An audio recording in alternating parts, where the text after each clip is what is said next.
여러분 지난밤에도 잘 주무셨죠? 네, 오늘 이제 벌써 이제 금요일입니다. 새벽 기도에 이제 하루만 남겨두고 있는데 우리 하나님께서 우리 모든 성도들의 삶을 또 건강을 지켜 보호하여 주시길 간절히 소망합니다. 특별히 내일은 몇 시에 하죠? 6시 30분에 하게 됩니다. 우리 나오지 못한 우리 가족들도 또 함께 참여해 주시고 또 특별히 처음에 광고 드렸던 것처럼 우리 아이들, 자녀들에게는 또 작은 선물을 준비했는데요. 또 내일 또 함께 참여해 주시면 감사하겠습니다. 오늘 저희가 살펴볼 교회는 4대 교회입니다. 실은 이 말씀을 준비하면서 보니까 이 소아시아 7교회들 가운데에서요, 신앙생활하기에 제일 괜찮은 교회가 바로 이 4대 교회가 아닌가 싶습니다. 왜냐하면 이 4대라는 도시가 살기 아주 괜찮은 곳이었거든요. 왜냐하면 이 4대라고 하는 이 곳이 아주 평안하기도 하고 또 부유한 도시이기도 했습니다. 염색과 방직이 아주 유명한 발달된 도시여서 실은 이곳의 그 전체적인 경제적인 수준이 매우 높았습니다. 그리고 이 4대는 금이 많은 곳이었습니다. 그래서 뭐 예를 들면 산이나 아니면 강에서도요, 이렇게 그 모래를 이렇게 채취하게 되면 거기에서 금이 많이 나오는 도시였습니다. 이런 마이다스의 손이라는 것 아시죠? 그 이야기를 아실 텐데 이 마이다스의 손이라는 이 이야기가 나온 도시 자체가 바로 이 4대입니다. 금이 아주 많은 곳이었죠. 그리고 이뿐만 아니었습니다. 이 4대라는 곳이 그 당시에 여러 도시들 가운데에서도 가장 안전한 곳이었습니다. 고원지대에 위치한 도시였고요. 특별히 삼면이 400m 이상의 절벽으로 깎아지른 듯한 절벽으로 되어 있어서 남쪽으로만 들어올 수가 있는데 그곳도요, 아주 비탈지고 길이 꼬불꼬불해서 그 한쪽만 잘 막으면 어떤 외적도 침입하기 어려운 곳이었습니다. 이뿐만 아닙니다. 이건 외적인 내용이고요. 신앙생활을 하기에도 참 괜찮은 곳이었습니다. 왜냐하면 그 황제 숭배를 위해서 워낙은 이 4대가 여러 가지 여건이 좋으니까요. 황제 숭배를 위한 그 신전을 지금 우리말로 하면 마치 엑스포 유치하는 것처럼 황제의 신전을 건립하도록 그 유치하는 그 일에 나섰고 허락을 받았던 도시였습니다. 그런데 이런 기독교인들에게는 천만다행으로요, 그 신전 건립하는 것을 서머나라는 도시에 빼앗기게 됐습니다. 여러분, 이 내용이 뭐냐 하면 서머나가 그 황제를 위한 그 신전 유치를 하게 되면서 서머나에 있는 기독교인들은 큰 핍박을 당하게 되었다는 뜻입니다. 또 반대로 4대 도시에는 이게 아쉬운 일이었겠지만 4대에서 신앙생활하고 있는 기독교인들에게는 감사한 일이죠. 황제의 숭배로 인한 핍박을 면하게 되었으니까요. 그래서 4대 같은 경우에는 이 로마의 간섭도 비교적 적었고요. 다른 이방 신들을 위한 신전도 거의 없어서 기독교인들이 신앙생활을 하기에는 참 좋은 곳이었습니다. 그래서 오늘 우리 말씀도 보시면 짧잖아요. 내용이 아주 짧습니다. 그런데 더 오늘 본문 말씀을 통해서 깨닫게 되는 것은 4대 교회는 결정적인 신앙의 문제가 없습니다. 특별한 문제가 언급되지 않습니다. 그래서 예를 들면 에베소 교회 같은 경우에는 뭘 잃었죠? 첫사랑을 잃었었고, 버가모 교회는 발람과 니골라당의 교훈을 받아들였습니다. 두아디라는 이세벨을 용납했던 죄를 책망받게 되죠. 근데 오늘 본문 말씀을 보면 앞서 말씀드린 이런 내용들이 안 나옵니다. 4대 교회는 핍박도 없었던 교회였고, 영적인 음행도 우상을 숭배하는 일들도 없었던 교회였습니다. 그리고 4대 교회는 예배, 봉사, 섬김 이런 것들도 참으로 유명한 교회였습니다. 이런 1절 말씀을 잠깐 보시면 이렇게 말씀이 나와요. 이 4대 교회를 평가할 때 살았다 하는 이름이 있는 교회였습니다. 이 말씀이 어떤 의미냐면 이 4대 교회는 당시에 유명했다라는 뜻이에요. 여러분, 왜 우리 예를 들면 서울도 어느 교회 딱 이름 이야기하면 금방 아는 교회들이 있잖아요. 4대 교회도 바로 그런 교회였다라는 뜻입니다. 그리고 4대 교회는 그 당시에 긍정적인 일들도 많이 감당했던 교회였죠. 그래서 4대 교회는 말씀드렸던 예배라든지 봉사라든지 섬김이라든지 이런 것들이 다 유명한 교회였습니다. 그런데 이 4대 교회를 향해서 예수님께서 평가하시는 내용이 나옵니다. 우리 오늘 본문 3장 1절 우리 후반부에 나오는 내용을 노란색으로 되어 있는 부분만 같이 읽어보실까요? 내가 살았다는 이름은 가졌으나 죽은 자로다. 아멘. 이런 이 말씀을 다시 잘 생각해 보면 사람들이 볼 때에는 4대 교회가 유명한 교회였습니다. 사람들이 볼 때는 살아있는 교회였다라는 의미죠. 명성이 있는 교회였지만 실제로는 죽은 교회였다라는 뜻입니다. 이는 왜 그럴까요? 이 말씀의 의미는 4대 교회가 세상과 똑같은 교회였다라는 뜻입니다. 분명히 살아있다. 예배도 섬김도 봉사도 많이 하는 교회이지만 세상과 너무 친한 교회였다라는 뜻입니다. 세상과 구별이 전혀 안 되는 거죠.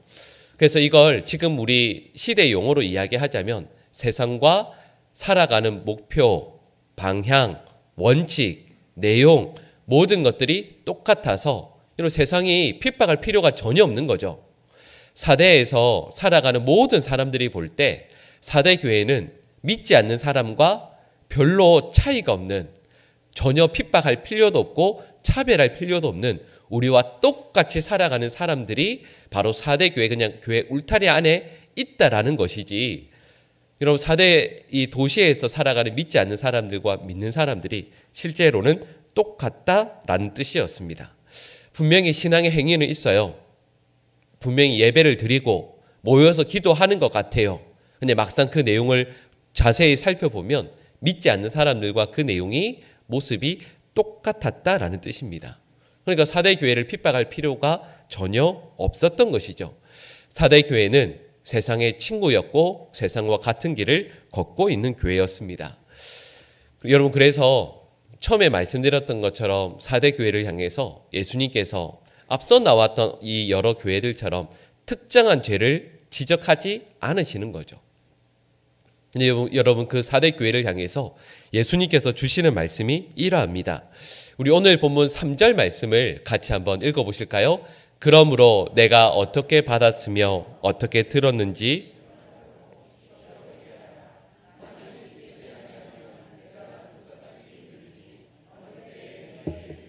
내가 알지 못하리라. 아멘.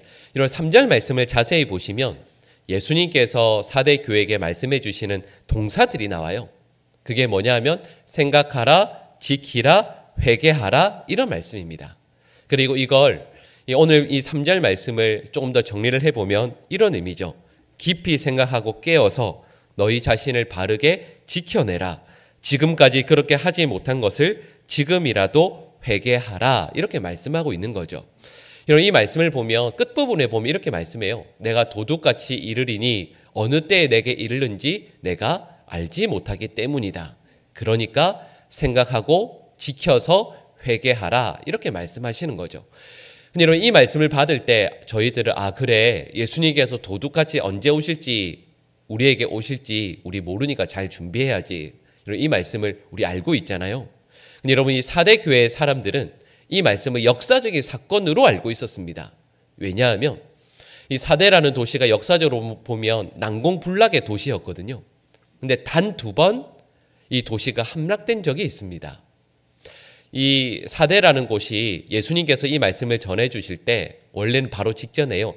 리디아 왕국의 수도였거든요. 근데 이 리디아 왕국의 수도인 4대가 바로 얼마 전에 점령을 당한 적이 있습니다. 근데 이 도시를 누가 점령했냐면 우리가 잘 알고 있는 페르시아의 고레스 왕이 이곳을 점령했거든요.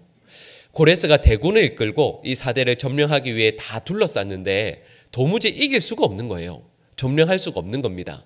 그 많은 대군을 이끌고 대제국이 와서 이 4대를 점령하려고 해도 지형적으로요 도저히 이길 수가 없었습니다. 그런데 말씀드렸던 남쪽에 그 길들이 있는데 통과할 수가 없는데 그 고레스 왕과 그 군사들이 가만히 보고 있는데 어떻게 가야 되나. 근데 그곳을 몇 명만 지키고 있다가 한 군사가 우리로 말하면 모자라고 할까 철모 같은 걸 떨어뜨려요. 절벽으로 떨어뜨립니다. 근데 그 중에 한 명이 그걸 그냥 어떻게 그 좁은 사이길로 이렇게 쭉 내려가더니 그걸 주워서 올라가는 걸 발견하게 돼요.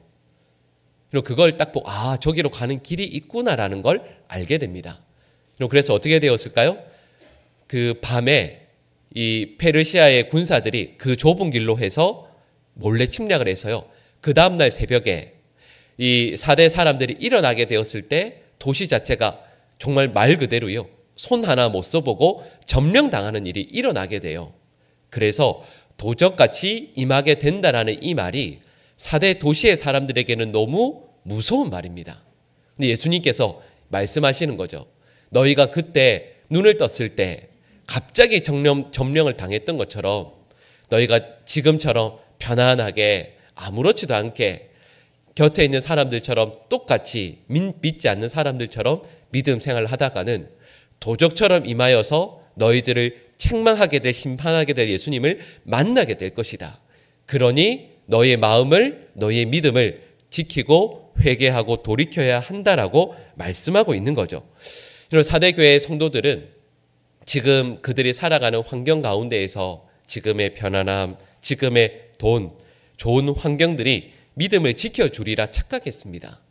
그러니까 이 성도들은 편하니까 기도하지 않고요. 주의 마음을 그리고 주의 음성을 들으려고 전혀 생각지도 않았습니다. 편하니까 세상에 빠져서 죽어가고 있는 거죠. 여러분, 그들을 향해서 예수님께서 이렇게 말씀하시는 겁니다.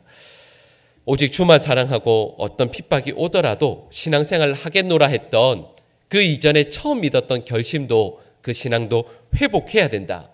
십자가의 은혜를 목 놓아 감사하고 기뻐하고 결단했던 찬양했던 그때로 돌아가지 않으면 세상과 구별되지 않으면 너희들은 어느 순간 완전히 망하게 될 것이다. 회개해야 한다. 이걸 말씀하고 있는 거죠. 여러분, 예전에 그러지 않으셨어요? 저도 어렸을 때 신앙생활할 때 보면 그 작은 마을에 살았거든요. 몇 집 안 살았어요. 그 저와 동갑인 친구가 딱 한 명밖에 없었습니다. 근데 불행히도 그 친구가 여자여서 제가 어릴 때 할 수 있는 놀이가 소꿉놀이밖에 없었거든요. 그렇게 살았어요. 근데 여러분, 그 작은 마을에 교회가 하나 있었습니다. 저희 통합적 교회였는데, 여러분 생각해 보면 그 예전에요. 거의 50년 전에 그 교회들이 뻔하죠. 그 마룻바닥에 몇 명 안 되는 성도들 신앙생활 했는데, 어릴 때지만 잠깐 기억을 떠올려 보면 목사님께서 그 몇 명 안 되는 성도들 앞에 두고 늘 설교하셨던 내용이 뭐였냐면 회개하라였습니다. 근데 여러분, 그 시골 마을에서 그 동네 사람들이 무슨 죄를 그렇게 많이 짓겠어요? 죄라고 해봤자 옆집에 순이 엄마가 앞집에 철이 엄마가 이 정도겠죠. 근데 여러분, 그 성도들이 그 교회에 와서 그 차디찬 마룻바닥에 엎드려서 그렇게 1시간 30분, 1시간이든 30분이든 회개하고 목 놓아서 울었던 게 그 옛날의 신앙생활이었잖아요. 별로 지은 죄도 없는 것 같은데 하나님 앞에서 그렇게 목 놓아서 울면서 통곡하며 회개했던 게 여러분 실은 우리 한국교회의 모습이었습니다. 근데 예수님께서 저희들에게 그렇게 말씀하시는 거죠. 회개하라. 하나님 앞에 이전의 모습을 회복해야 된다. 여러분, 회개라는 것이 무엇이겠습니까? 예수님께서 이들에게 회개하라고 말씀하시는 내용이 이거죠. 세상과 똑같은 가치를 추구하며 살면 반드시 죽는다. 일어나야 한다. 아프더라도 죄악된 모습들을 잘라내고 찢어내고 그래서 돌이켜야 한다 말씀하시는 거죠. 여러분, 예배라는 걸 저희가 오해하기 정말 쉬워요. 주일, 일주일에 한 번 예배 드리는 주일은 가장 좋은 옷 입고 근사하게 우아하게 멋지게 입고 나와서 사람들과 함께 두 손을 높이 들고 멋있게 아름답게 찬양하며 1시간 정도는 구별해서 하나님께 드리는 시간이라고 저희가 오해하기 쉽습니다. 근데 여러분, 실은 예배는, 기도는 그렇게 우아하게 종교의식 하는 게 아니에요. 예배는 뭐냐 하면 하나님 앞에 나와서 정말 아픈데 정말 괴롭지만 그래도 나의 죄악된 부분을, 내 삶의 자리를, 나의 죄악된 생각들을 잘라내고 찢어내고 그 상한 자리를 꿰매어서 결국에는 하나님께서 주시는 생명으로 살아내도록 변화되어지는 게 예배죠. 여러분, 실은 그게 기도 아니겠습니까? 회개라는 것도 그래요. 여러분, 회개가 반성인가 하면 맞습니다. 회개는 반성하는 것도 맞아요. 근데 반성만은 아닙니다. 회개는 우리가 잘못했던 것들을 반성하고 그 다음에요. 그 자리에 서서 다시 뒤를 돌아보니 하나님으로부터 멀어진 그 거리가 이만큼이잖아요. 그러면 회개는 이만큼을 다시 돌아가는 걸 의미합니다. 회개는 이 자리에 서서 하나님 저 너무 잘못했네요. 다음부터는 그러지 않을게요. 하고는 그냥 끝내는 게 아니라 하나님 제가 하나님으로부터 이만큼이나 멀어졌습니다. 용서해 주십시오. 하고는 다시 처음의 자리로 돌아가는 것까지를 의미하는 거죠. 예수님께서 이 4대 교회를 향해서 이 말씀하시는 겁니다. 너희들 편안하게 지내다 이제 어느 순간 하나님으로부터 이만큼이나 멀어졌구나. 그래서 예수님께서 4대 교회에게 주시는 참으로 편안하게 신앙생활하고 있는 교회에 주시는 이 말씀이 실은 저와 여러분들에게 주시는 말씀인 거죠. 이전에 우리 부모님 세대 또 조부모님들께서 그 어렵고 힘든 중에 믿음을 지켜내기 위해 그렇게도 애썼던 그 자리에서 어느샌가 멀리 떨어져서 그냥 하루하루 편안하게 그냥 이 정도 살아가는 게 신앙생활의 표준이지 정하며 살아가는 저희들을 향해서 우리 주님께서 깨어서 생각하고 바르게 지키라 말씀하시는 겁니다. 그래서 우리 예수님께서 이 4대 교회를 향해서 해주시는 말씀이 이러합니다. 우리 오늘 본문 5절 말씀을 같이 한번 읽어보시겠습니다. 이기는 자는 이와 같이 흰옷을 입을 것이요 그 이름을 내 아버지 앞과 그의 천사들 앞에서 시인하리라. 아멘. 여러분, 이겨내면 예수님께서 2가지를 주시겠다 약속하고 계십니다. 첫 번째는 흰옷을 입게 될 것이고 생명책에서 이름을 지우지 않으실 것이다 말씀합니다. 자, 여러분 어떠세요? 제가 방금 말씀드린 2가지 내용을 들으니까 그래 어떻게든 이겨내야지라는 생각이 드십니까? 아니면 좀 이겨내기는 좀 시시한데 라는 생각 드시지 않으십니까? 여러분 얼핏 생각하면 믿음 생활 지켜내는 거 참 힘든데 그렇게 이겨냈는데도 말씀드린 흰옷을 입는 것, 생명책에서 이름 지우지 않으시는 것, 이거 좀 부족하지 않나라는 생각을 하실지도 모르겠습니다. 적어도 이겨내는 사람에게 천국에 가더라도 가장 앞자리 정도는 주신다라든지 아니면 천국에서 예를 들면 보석이라든지 진주라든지 황금 이런 거 너의 삶의 자리 집에 가득 채워줄게. 이 정도는 돼야 되지 않나 생각하실지도 모르겠습니다. 근데 여러분 하나만 생각해 볼까요? 생명책에서 나의 이름을 지우지 않으신다라는 것이 어떤 의미인지 우리는 짐작할 수 있습니다. 여러분 혹시 그런 경험 있으시죠? 합격자 발표 났을 때 내 이름이 거기 적혀 있었을 때 기쁨을 여러분 아십니까? 혹시 떨어졌을 때 슬픔 아세요? 저 경험해봤거든요. 떨어져서 재수도 해봤거든요. 정말 크죠, 슬픔이.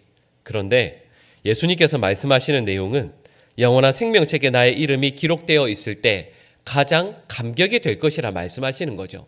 근데 여러분 여기는 실은 배경이 있습니다. 모세가 시내산에서 십계명을 받습니다. 그때 백성들이 금송아지 우상을 만들어서 섬기고 절하는 내용을 우리는 출애굽기 말씀에서 만나게 되죠. 근데 그때 하나님께서 이 내용을 보시면서 모세에게 이렇게 말씀하십니다. 진노하시죠. 안 되겠다.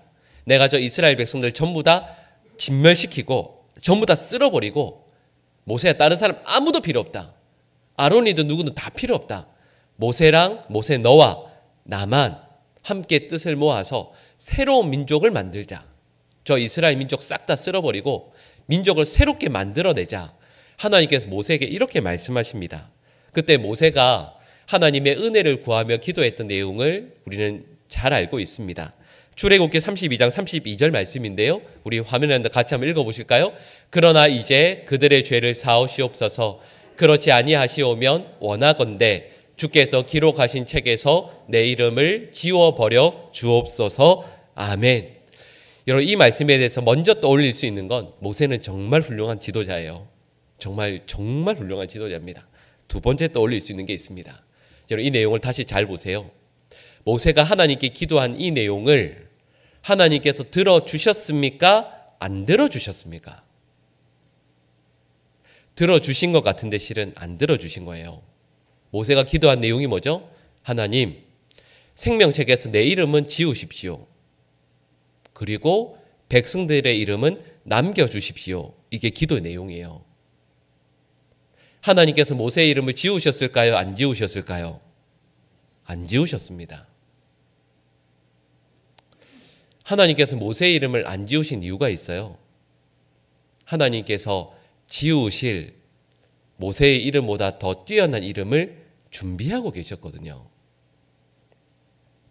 여러분, 그 이름이 누구의 이름입니까? 바로 우리 주 예수 그리스도의 이름을 지우실 준비를 하고 계셨던 겁니다. 십자가에서 하나님께서 예수님의 이름을 지우면서 마땅히 지워져야 할 우리들의 이름을 생명책에 그대로 두신 것처럼 말이죠. 여러분, 하나님께서 말씀하시는 내용이 있습니다.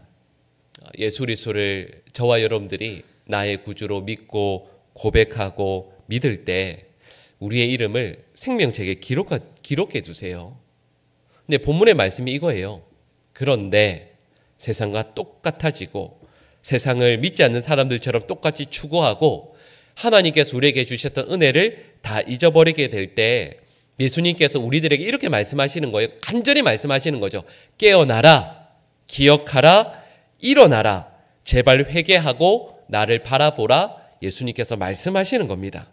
근데 여러분, 그때 예수님의 마음이 어떤 거냐면 너희들 다시 일어나고 회개하고 돌이키면 그때 내가 너희들의 이름을 그대로 둘지 말지, 너희들의 생명을 살려줄지 말지를 고민해 보겠다라고 말씀하시는 게 아니라 그 모든 과정보다 먼저 내가 너희들을 생명책에서 지우지 않기 위해서 나의 이름을 먼저 생명책에서 지웠다라고 말씀하시는 거예요.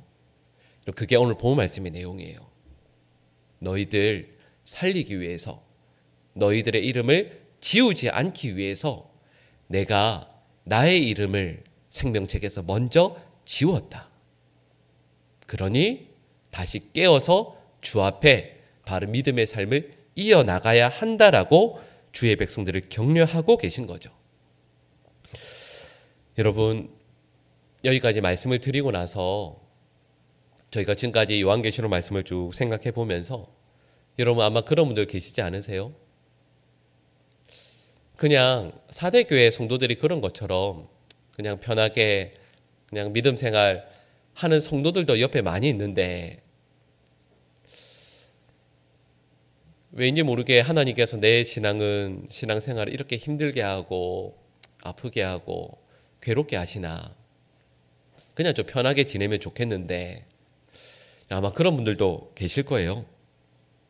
근데 여러분, 그렇게 하시는 이유가 무엇인가 라고 했을 때 우리 주님께서는 저와 여러분들이 어떻게 해서든 어떤 순간에 삶의 코너에 몰린 것 같고 사는 게 하루하루 사는 게 너무 힘들고 괴로운데 그렇게 하시는 이유를 이렇게 말씀하시는 거죠.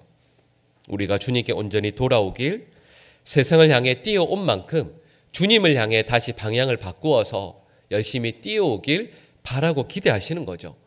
사도 바울이 정의하는 성도의 정의가 있습니다. 고린도서 6장 9절에서 10절 말씀인데요. 여러분 화면에 나오는데 여러분 이 내용을 제가 읽어드리는 내용으로 제가 이 내용을 조금 다르게 다시 해석해서 한번 읽어드리겠습니다. 눈으로 한번 보시면서 들어주시면 되겠습니다. 아무도 알아주지 않으나 주님께서 알아주시는 자요, 세상에서는 죽은 자 같으나 보라 우리가 하나님 앞에서 살아있고 비록 세상에서 징계를 받는 자 같으나 죽임을 당하지 아니한다. 비록 우리를 둘러싼 어려움으로 인해 근심하는 자 같으나 항상 기뻐하고 가진 재산이 없어 가난한 자 같으나 많은 사람을 참으로 부유하게 하는 사람이며 세상이 우리를 향해 너희는 아무것도 없는 자라고 손가락질 하더라도 우리는 모든 것을 가진 자로다. 아멘.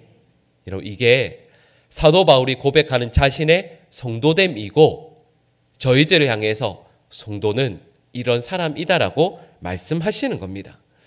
성도는 세상과 다른 가치관, 다른 목표, 다른 목적을 위해서 하루하루를 살아가며 그것을 위해서 충성하며 애쓰는 자라 말씀하시는 거죠. 여러분 저는 사대교회에 대한 말씀을 쭉 생각해 보고 묵상하면서 이런 생각도 해봤어요. 한국교회 전체적인 모습이 여러분 4대 교회 같지 않으세요? 하루하루 신앙생활하는 거 이 정도면 참 편하고, 또 그래서 성도들도 또 목회자도 4대 교회 딱 수준에 맞추어서 하루하루 살아가는 것 같아요.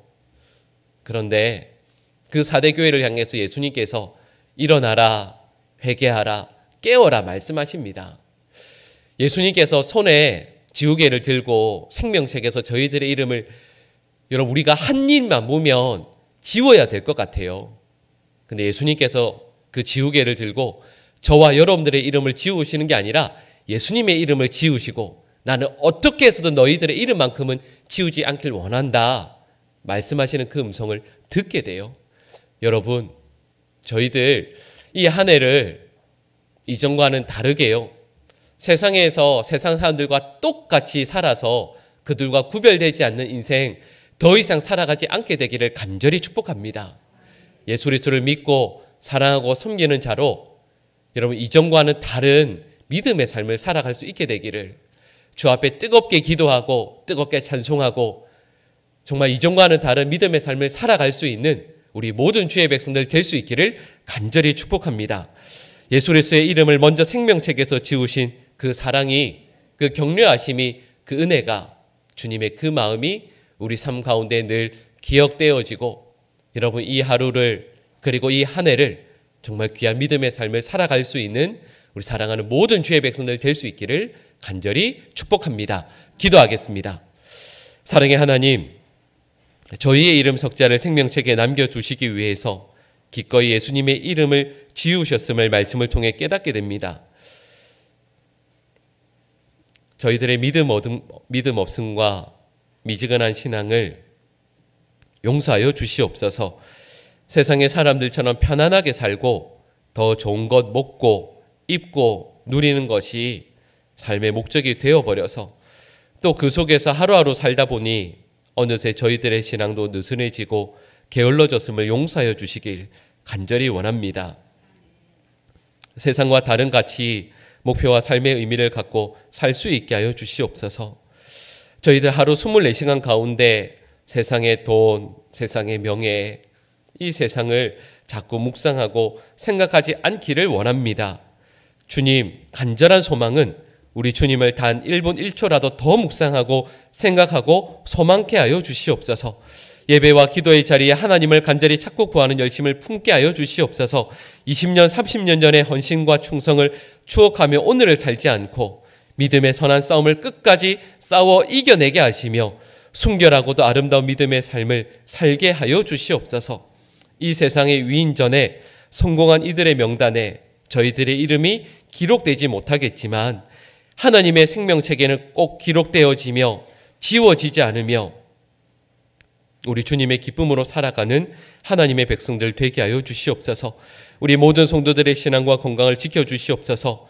이 새벽 기도의 자리로 나아옴이 감사와 기쁨의 순간들이 되게 하여 주시고 오가는 길들 지켜주시고 또한 오늘 하루 우리 모든 성도들의 건강과 삶의 자리 지켜 보호하여 주시옵소서. 이 시간 기도하는 모든 기도의 제목들 들어주시고 응답하여 주시옵소서. 사랑하는 성도들의 삶을 우리 주님의 강하신 오른손으로 붙들어 주셔서 지켜주셔서 함께하여 주셔서 이 하루도 그리고 이 한 해도 하나님 앞에 영광된 삶이었음을 진실로 고백할 수 있는 우리 사랑하는 모든 주의 백성들 되게 하여 주시옵소서.